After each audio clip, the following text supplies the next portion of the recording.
A Band News FM encerra hoje essa série de entrevistas com os candidatos ao governo de São Paulo. Pelo nossos estúdios já passaram Tarcísio de Freitas, do Republicanos, Rodrigo Garcia, do PSDB, Elvis César, do PDT e Fernando Haddad, do PT. E hoje nós recebemos aqui no nosso estúdio candidato Vinícius Poit, pelo Partido Novo. Bom dia, candidato. Bom dia, Sheila, Maiara, Ivan e todos os ouvintes da Band News.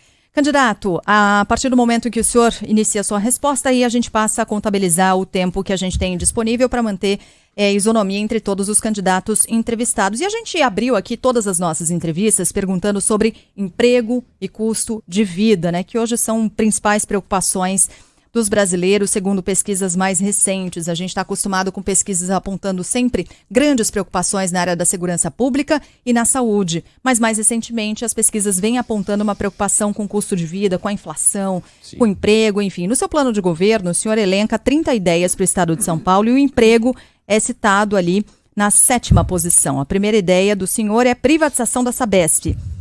Esse é, de fato, o principal desafio, a maior preocupação como candidato? Por que o senhor defende a privatização? Olha, Sheila, hoje a gente vive uma situação com praticamente 3 milhões de pessoas desempregadas no estado de São Paulo, né? Então o emprego sempre vai ser uma prioridade do nosso governo, né? Ali estão as 30 ideias, não estão em ordem de prioridade.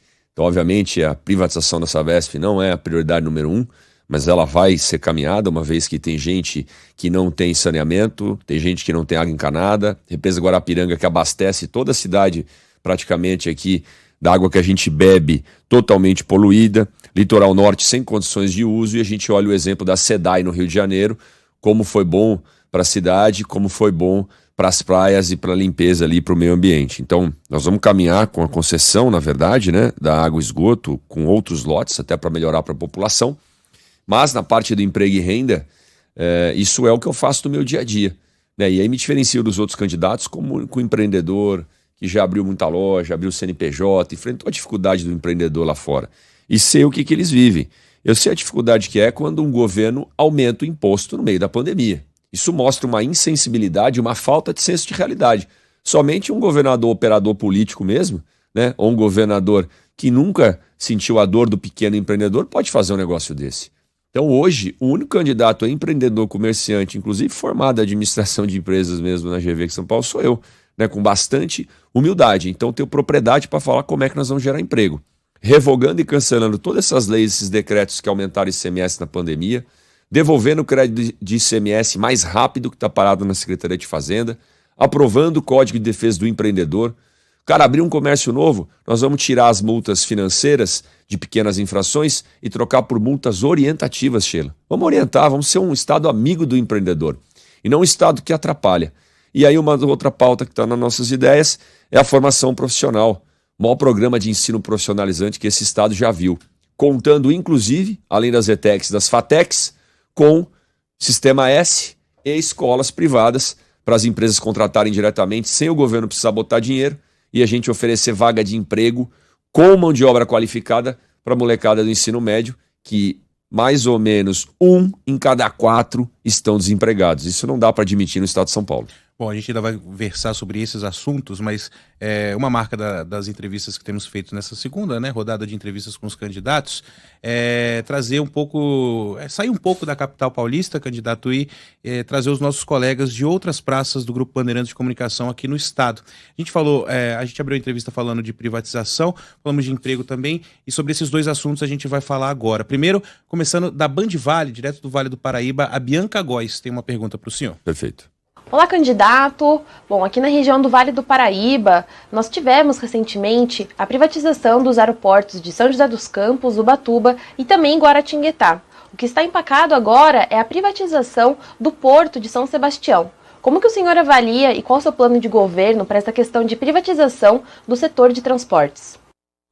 Obrigado pela pergunta, Bianca. Ontem, inclusive, estive passando em Taubaté, Caraguatatuba, e recentemente estive no Porto de São Sebastião, no Tebar, Terminal Almirante Barroso, onde entra 55% de todo o petróleo consumido aqui no Brasil, entra ali em São Sebastião. Então a importância que tem aquele porto, às vezes esquecidos por alguns, né? Tem gente que vem em São Paulo, principalmente gente que não conhece muito bem o estado, acha que São Paulo é só o Porto de Santos, né? E quando fala de ferrovia, acho que é só a ferrovia que vem de Rondonópolis ali, puxando soja do Centro-Oeste. Mas não é. Tem as ferrovias, os ramais que estão desativados, que vai para Panorama, que vai lá para perto de Rio Preto. Tem as promessas para a gente ligar trem de passageiro com o Vale do Paraíba, como a Bianca está falando de lá, e a gente vai tocar esse projeto em frente com parceria público-privada. E tem o projeto de desestatização do Porto de São Sebastião. Porto de São Sebastião que tem uma vantagem frente ao Porto de Santos, é um porto de mar aberto, tem uma dragagem natural, então não precisa daquela dragagem que vai precisar de um custo maior no Porto de Santos. O Porto de São Sebastião, que é o Porto Paulista. A empresa que administra o porto, a empresa de administração portuária, é do governo do estado de São Paulo. Não é igual a Santos Port Authority, que é o de Santos. Então o Porto de São Sebastião está na mão, é a porta de saída e de entrada do estado de São Paulo. A gente vai caminhar, sim, com projetos de desestatização do porto. Obviamente, vale lembrar que a empresa de administração, a companhia de administração portuária, né, ela ainda continua no estado. Agora, terminais, um porto industrial, empresas que trabalham no porto, que estão sob administração do estado, são as primeiras a serem desestatizadas. E com isso, Bianca, a gente vai retomar a capacidade de investimento, de crescimento do porto.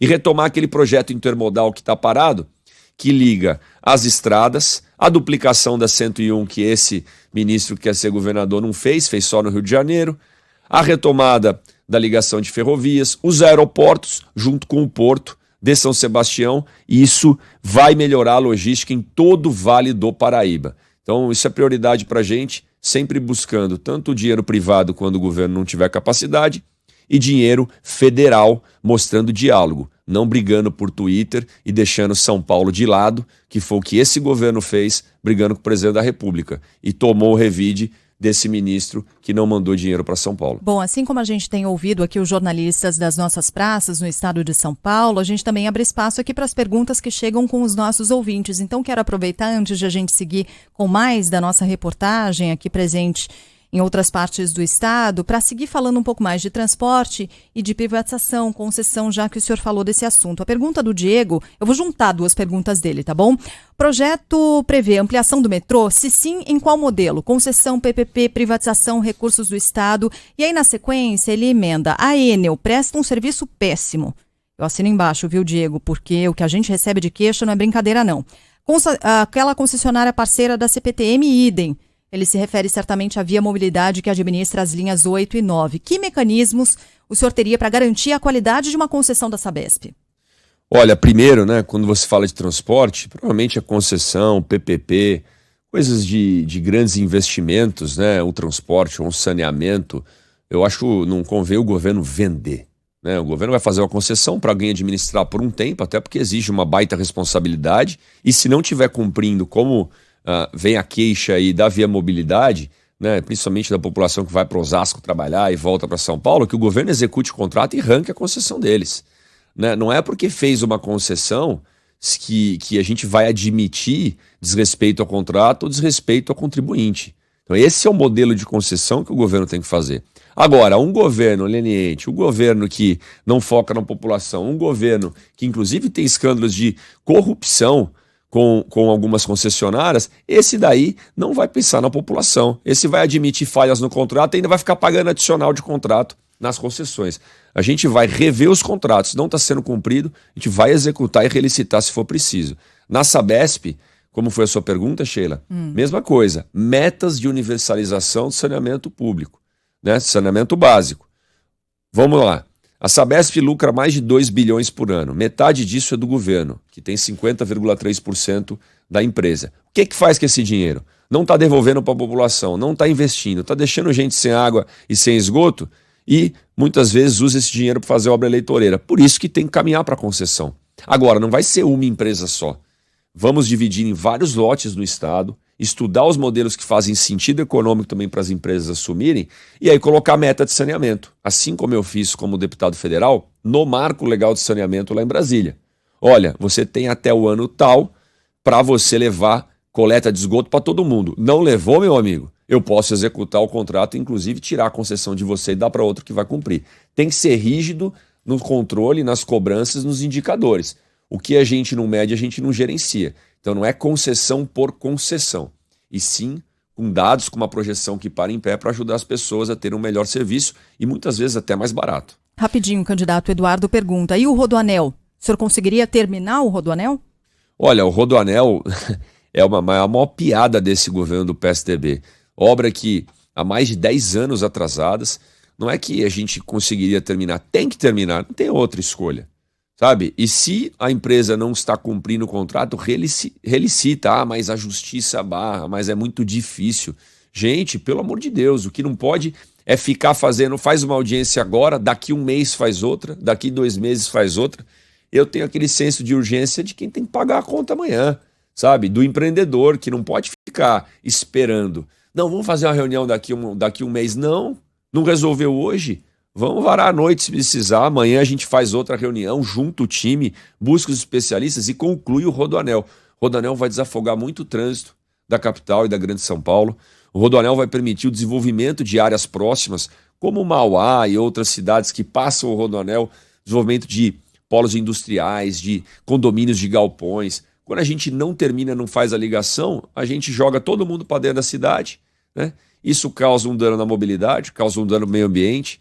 Então, não tem outra alternativa a não ser concluir, Sheila, a não ser cumprir o que está dizendo os contratos e, inclusive, relicitar e botar outras empresas para fazer, se as que estão aí estão cometendo algum ato de corrupção ou estão atrasando além da conta. Bom, candidato, desemprego, falar agora de desemprego, né? Vem caindo segundo os números mais recentes, mas ainda atinge 10% da população do estado de São Paulo.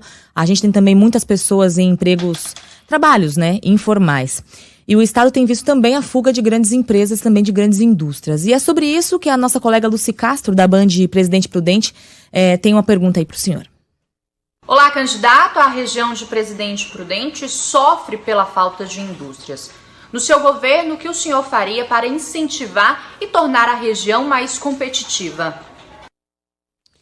Lúcia, obrigado pela pergunta, né? Eu, particularmente, tenho uma ligação até emocional com o Prudente, né? Muitos amigos aí, família que nasceu em Oswaldo Cruz, né? Então conheço bastante a região nossa, eu brinco, né? Nosso velho oeste paulista, né? O nosso noroeste, o Pontal do Paranapanema, que sofreu demais pela segurança, pela falta de segurança jurídica na terra. Recentemente, a questão das terras devolutas caminhou no âmbito da Assembleia Legislativa e no governo. Poderia ter caminhado antes, mas normalmente as coisas só caminham em anos eleitorais. Isso traz mais segurança para as fazendas e para o agro voltar a florescer ali. O que a gente precisa é, além disso, reativar o ramal ferroviário que está tanto tempo parado, né? Que vai até Panorama, sai de Bauru, vai para Panorama. Hoje só serve para tirar foto. E vai dar mais trabalho, porque algumas cidades como Marília, Pompeia, Tupã, vai precisar fazer um contorno na cidade, porque a cidade cresceu em volta. Então, se a gente melhorar a ferrovia, quer dizer, reativar, porque não é nem melhorar, reativar a ferrovia, que já foi ferrovia de passageiro. Meu pai nasceu em Oswaldo Cruz, meu avô ali de Marília, avó de Paraguaçu Paulista, fala que vinha de trem para São Paulo. Demorava um tantão, mas vinha, funcionava, trem de passageiro. Precisa retomar para levar o fluxo para a região. Ampliar e melhorar as condições dos aeroportos também. Prudente, quanto tempo não ficou? Recentemente começou os voos, estava até outro dia da Gol, agora a Latam voltou a voar para Prudente, e aí você começa a levar o desenvolvimento para a região de novo.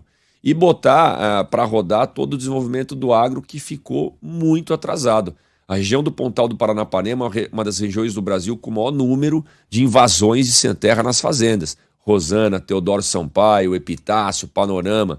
Isso precisa acabar, a gente trazer mais segurança para o campo, e segurança que eu digo contra a violência, contra roubo, contra invasões, e segurança jurídica para os fazendeiros e para a população de São Paulo parar de ficar investindo lá em Três Lagoas, do outro lado do Rio, lá no Mato Grosso do Sul, ou no Paraná, e começar a investir de volta no estado de São Paulo. Vamos mudar de assunto aqui, candidato. Falar de educação, a gente ouviu a promessa de muitos candidatos sobre a ampliação do ensino integral. Parece ser uma unanimidade.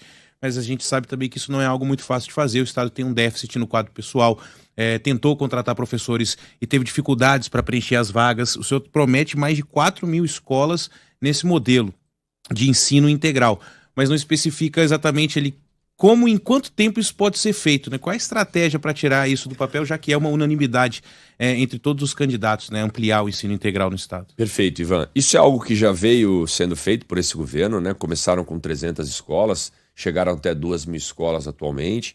Um projeto que o Roscielli esse secretário teve um protagonismo e eu reconheço o bom trabalho dele, mas isso daí parou.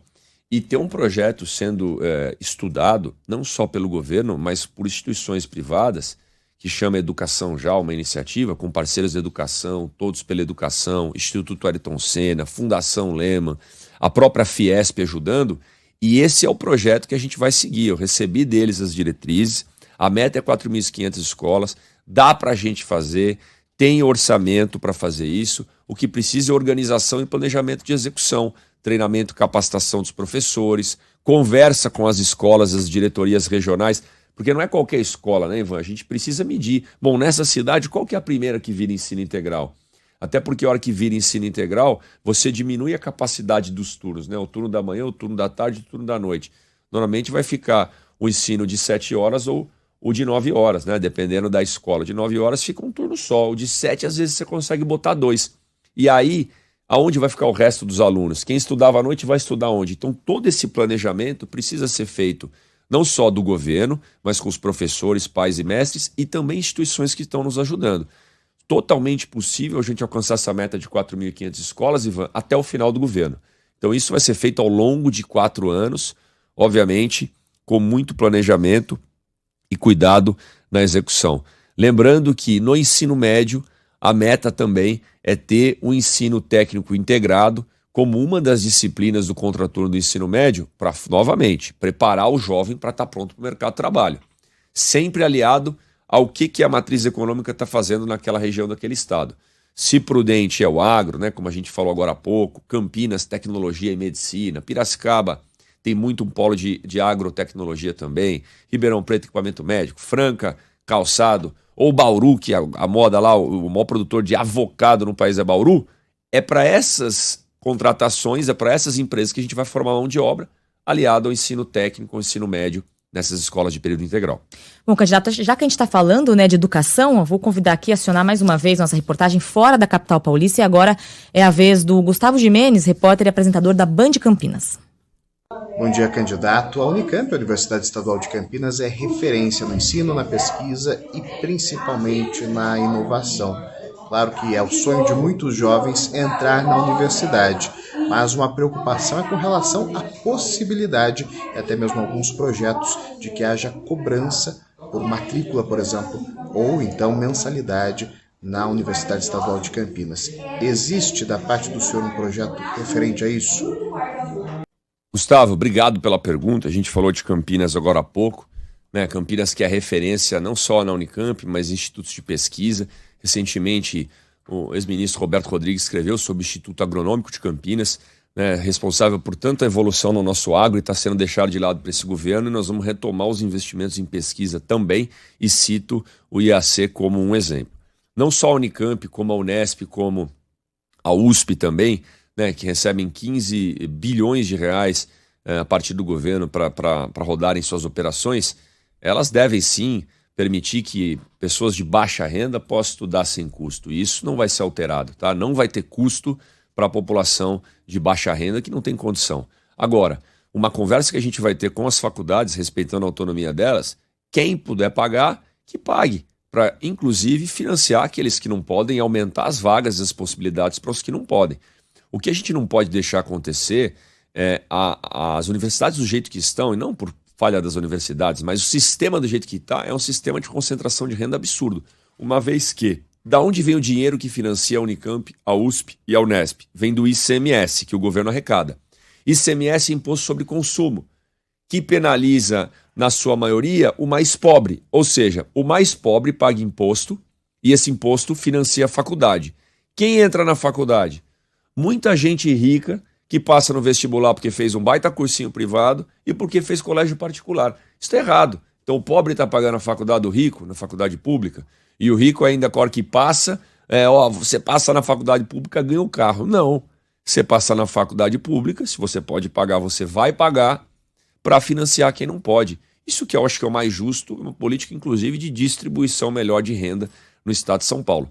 Mas reforçando, Gustavo, agradecendo a pergunta, nós vamos investir mais em pesquisa, toma o IAC como exemplo aí em Campinas, e garantir que mais pessoas que não tenham condições de pagar estudem sem custo nenhum nas universidades públicas do estado de São Paulo. Só eu perdi aqui uma parte, candidato, só para reforçar, então o senhor cobraria desses estudantes que saíram de escolas particulares e ingressaram? Não necessariamente Qual é que o saíram corte? de escolas particulares, né? O que a corte gente vai de estabelecer com as renda. faculdades é um corte de renda. Tá. Isso, acima de X salários na capacidade de renda da família, por exemplo, você tem que pagar a faculdade. E aí não é ou paga tudo ou paga zero. A gente pode estabelecer uma gradação. Paga 50%, paga 100%, e aí você vai tendo bolsa conforme a sua capacidade menor de renda.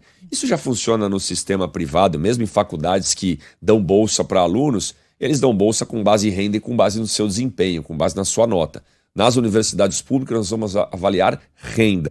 Aliás, esse deveria ser um critério praticamente na maioria dos serviços públicos. Você dá chance, você dá cota, você reservar vagas com base em renda.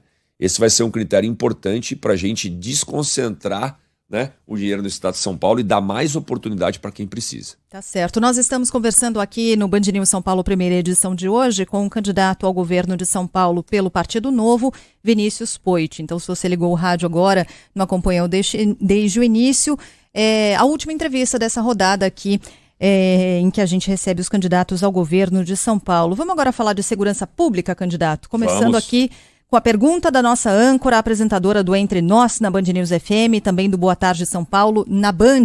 Fala, Adriana Araújo. Bom dia, candidato, bom dia a todos. O Boa Tarde São Paulo voltou a flagrar essa semana o tráfico de crack acontecendo à luz do dia, bem na região central de São Paulo, na Helvétia com a São João. A promessa é acabar com o tráfico aqui nessa região, mas isso ainda não aconteceu. E o crack não preocupa somente a população da capital, mas também pequenas cidades do interior já convivem com esse desafio do tráfico de crack e de outras drogas. Eu queria saber qual é a sua proposta para vencer esse problema em São Paulo, que é um problema de segurança pública, mas também de saúde, já que os usuários precisam de atendimento médico. Obrigada.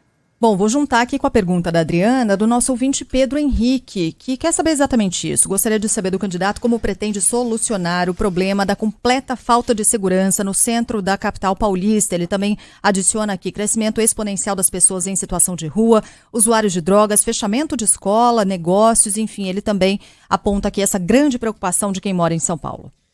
Adriana, obrigado, um prazer também receber sua pergunta. Pedro, nosso ouvinte aqui.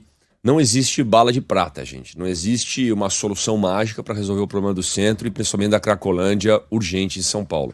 Só na cidade de São Paulo, novamente, e até lembrando da pergunta dos ouvintes e de rádios bandeirantes espalhados pelo estado de São Paulo, isso acontece em outros centros urbanos também, como Campinas, como São José dos Campos, o problema da população de rua aumentou exponencialmente. Em São Paulo, só na cidade, de 25 mil para 35 mil pessoas em situação de rua, pós-pandemia. E a Cracolândia no centro, esse daí é um desafio muito sério e que envolve, no mínimo, 4 secretarias de Estado. Número 1, segurança pública para combater duramente o tráfico de drogas. A gente precisa tirar as drogas de circulação. Isso vai gerar, naturalmente, um desconforto ali na região. E, novamente, governador que tem medo de impopularidade, tem medo de enfrentar algum conflito, não vai fazer isso. Porque ele está sempre preocupado em agradar todo mundo, em ser populista e em se reeleger. A gente não, a gente vai tomar as decisões necessárias para ajudar as pessoas. Precisa ter compaixão com as pessoas que sofrem da dependência química e estão naquela situação. Tirou a droga de circulação, número 2 e 3. Médicos e assistência social. Secretaria de Saúde e Secretaria de Assistência Social para fazer a triagem. Tem pessoas ali que de repente não trabalham num CAPS, não trabalham num centro de acolhimento, numa capacitação socioemocional e profissional, às vezes volta para o mercado de trabalho já. E tem um nível de dependência química que ainda não atrapalhou a capacidade decisória dela. Agora, tem pessoas que com uma avaliação médica, psiquiátrica e um laudo, precisa da internação involuntária. Obviamente, gente, internação involuntária é o médico atestando, né? Junto com a 4ª secretaria, que possivelmente seria a Secretaria de Justiça, com a tal da internação compulsória. Ninguém quer fazer isso. Só que a partir do momento que um médico psiquiatra dá um laudo que é necessário, porque aquela pessoa não consegue tomar decisão sozinha, não tem vínculo familiar, não tem ninguém para ajudar, é o papel do Estado fazer o melhor para, inclusive, preservar a integridade física dessa pessoa. Então, essas 4 secretarias planejadas atuando no centro de São Paulo. Obviamente, olhando para o final da linha, que é o emprego. que é pegar essas pessoas, recuperá-las, tratá-las e ressocializá-las depois através do emprego. Agora, o centro de São Paulo está largado pelo governo, largado pela prefeitura, só no Largo Paissandu, onde está a Galeria do Rock e o Ponto Chique, que fecha tudo às 6 da tarde, né? O comércio está todo largado. Se a gente tivesse mais zeladoria e mais segurança pública, abrisse o terceiro turno, das 6 da tarde até as 10, por exemplo, 1.500 empregos seriam gerados só no Largo Paissandu. E tem gente para trabalhar, porque dessas 10 mil pessoas que foram para a rua pós-pandemia, algumas estão bem, não caíram em dependência química, estão em moradia social, tão bem que eu digo de saúde, tá, gente? Mas estão no perrengue ali, mas, poxa, estão prontos para voltar ao mercado de trabalho. Nem capacitação profissional às vezes precisa. Que o governo precise olhar para o centro, não só para o centro da Cracolândia, mas para o centro do emprego, para o centro da oportunidade, para o centro das ferramentas da Florencio de Abreu, do Brás, para o centro da Rua das Noivas São Caetano, da Santa Efigênia, da 25, da Pagé, sabe, do Largo Paissandu, para o centro da oportunidade de emprego, com a mais zeladoria, com mais segurança pública, combate sério ao crime organizado e a transferência da estrutura administrativa do Estado que a gente vai levar para o centro. Palácio Bandeirantes vai virar um museu, vai contar a história de São Paulo e guardar as nossas tradições. Não vai ter mais quarto luxuoso, ala residencial do governador, vai acabar com isso. Toda a estrutura estará no centro, junto com o Caetano de Campos, onde é educação. Isso vai ajudar a recuperar o nosso centro de São Paulo. E para concluir, vai acabar a papagaiada, como diz o outro, né, na Rua Guaianazes, que são os receptadores de celular roubado.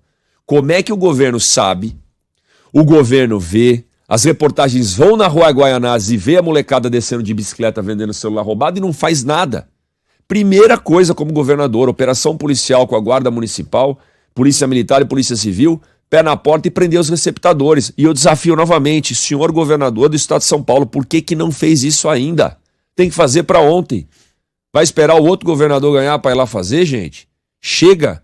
São Paulo é um lugar dos absurdos. A população não pode andar com o celular na rua. Agora, o preso fala com o celular na penitenciária. É brincadeira?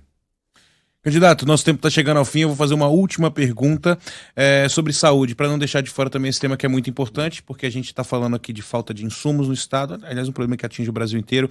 Déficit no quadro de pessoal também, fila enorme de pacientes aguardando exame, consulta, cirurgias eletivas. Mas eu queria abordar com o senhor um assunto mais quente, né, no jargão jornalístico, algo que está acontecendo agora, e que inclusive o senhor participou na discussão da Câmara, né, do piso salarial dos enfermeiros. Tem muita unidade de saúde que, por causa desse assunto e também por causa da defasagem na tabela do SUS, estão ameaçando demissões de funcionários, não atender mais pelo SUS.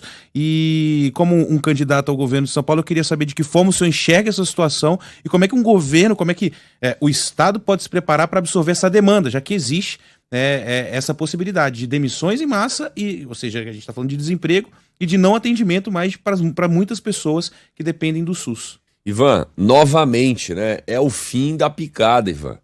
A gente enfrentou essa decisão impopular no plenário da Câmara. Vários deputados que votaram a favor do piso sabiam que não ia ter dinheiro, sabiam que ia quebrar as instituições de saúde, que ia gerar desemprego, mas falavam o que pra gente no pé do ouvido?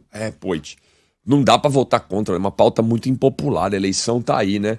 Tenha santa paciência, iludir as pessoas é popular? Mentir para a população, para os profissionais mais heróicos que venceram essa pandemia, que trabalharam nela pela gente, que é a enfermeira, o técnico de enfermagem, são os profissionais da saúde. Que desrespeito com esses profissionais. Então a gente enfrentou e avisou. Gente, precisa arrumar dinheiro para pagar, senão vai quebrar. Dito e feito, está quebrando e está acontecendo demissão em massa. Precarização do trabalho.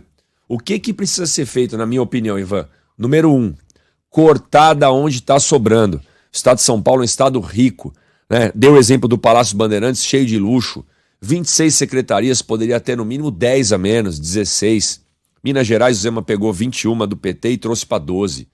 Cargos comissionados de indicação política para dar com pau tem que cortar, gente. Para sobrar dinheiro para quê?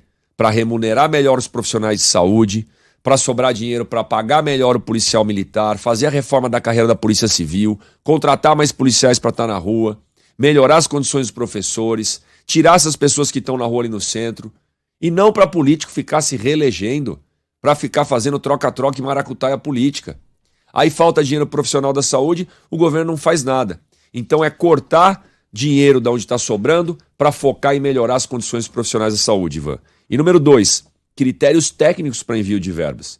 Eu, como deputado federal, individualmente, como líder da bancada paulista por 2 anos, eleito por todos os deputados federais e senadores de São Paulo, o líder do estado, enviei verbas pela primeira vez para o estado com critério técnico. Eu não queria saber se a cidade A ou B é do prefeito mais próximo de mim, do partido que eu concordo ou não. Não estava nem aí para isso, se eu tive voto ou não. Eu estava preocupado com as pessoas, porque aí o dinheiro vai chegar aonde está precisando, Ivan. Proporcionalmente ao número de atendimento, ao número de pessoas que estão lá. Pega o exemplo de Bauru. O governo estadual começou a reativar o hospital de Bauru HC agora em ano de eleição. Ficou fechado por tanto tempo e morreu gente na fila com o hospital parado. Por quê? Porque a prefeita de Bauru, apoiadora do presidente Bolsonaro, brigou de frente com o governador do estado. Pronto, instalou um problema político, não vai dinheiro para Bauru. É mole um negócio desse? Mesma coisa São Paulo, que brigava com o governo federal, e o antigo ministro Tarcísio não mandou dinheiro para São Paulo. Vamos parar com esse negócio de mandar dinheiro com critério político, critério técnico. A gente está falando de vidas, Ivan. E esse vai ser o nosso tratamento para melhorar a saúde do estado. Atuar para zerar as filas com dignidade, abrindo as AMES dos hospitais de finais de semana, organizar as filas para não ter mais fura-fila, integrando os sistemas, tanto o sistema CROSS do estado quanto o sistema do ambulatório municipal, acabar com fura-fila de político corrupto que manda emenda em troca de favor e atuar na prevenção. Assim como no saneamento tem aquela frase, cano enterrado não dá voto, né? Por isso que os governos não investem tanto em tubulação, em cano, gostam de investir em ponte. Na saúde, prevenção parece que não dá voto, mas prevenir salva vidas. Não dá para um agente comunitário da saúde, que é a porta do SUS das comunidades, trabalhar com a pranchetinha. Ele tem que ter um tablet, tem que ter conectividade, valorização do seu trabalho junto com o médico da família para melhorar a prevenção e promoção da saúde e evitar o gargalo nos hospitais de média e alta complexidade, que são os exames e as cirurgias. Candidato, nosso tempo está esgotado. Quero agradecer muito aqui a presença no nosso estúdio. Candidato ao governo de São Paulo pelo Partido Novo, Vinícius Poit, obrigada pela presença. Eu que agradeço, Sheila, Maiara, Ivan e todos que participaram aqui do programa hoje. É possível a gente votar 30 nessas eleições e ter um governo novo de verdade, gente. Chega dos mesmos. Obrigado.